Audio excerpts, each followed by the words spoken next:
I'm Cathy Brooks, and you're watching Tech Cocktail.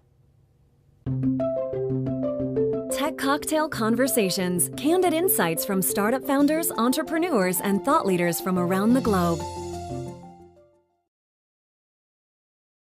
It is a remarkable community development. It's not just a business revitalization and an economic revitalization. There's a social revitalization to it, to a very kind of emotionally damaged and bruised part of town that doesn't see a lot of money, that doesn't see a lot of economic uptick. If anything, it's the converse of that.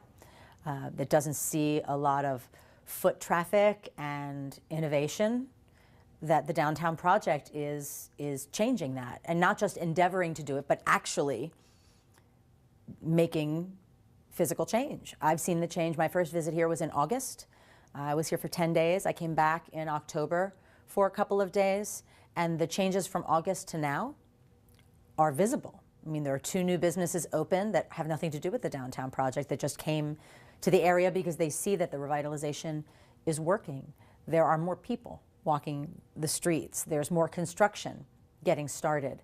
And the pace with which it's happening is, I mean, anyone who knows anything about construction and development projects is that they take 2 to 3 times longer than you anticipate.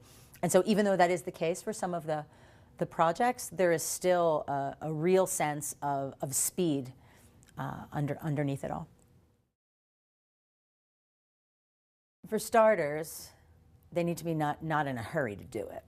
You can't rush this sort of thing. You need to know first, what is it you're offering and to whom? And that is not the story, that shows you the end game. You need to know who is your customer, who is your audience, and what is the value that you bring to them. So that's kind of the value add that people talk about. But then you need to think about, how is it that you want people to feel about you?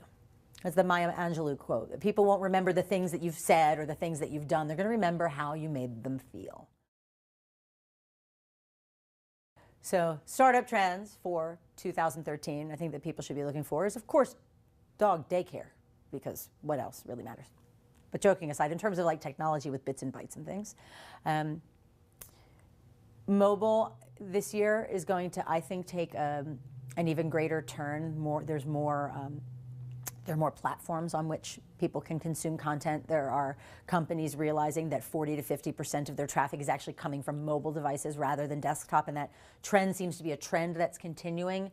How they monetize that traffic is a serious pain point that is starting to get some considerable attention from some big players as well as from some smaller kind of up-and-comer players. I think we're also going to see some interesting things around the phone platforms themselves. Right now, smartphones are kind of static. You know, you download all these apps. The apps that you have on them are just kind of there. But your mobile device is not a static device. It is a location-centric by virtue of what it is. So a platform evolution that will allow you to have a more dynamic experience of your phone interface. And I'll be interested to see what happens in the search space also. There's some interesting things happening on the front of visual search that I think may actually come to play this year.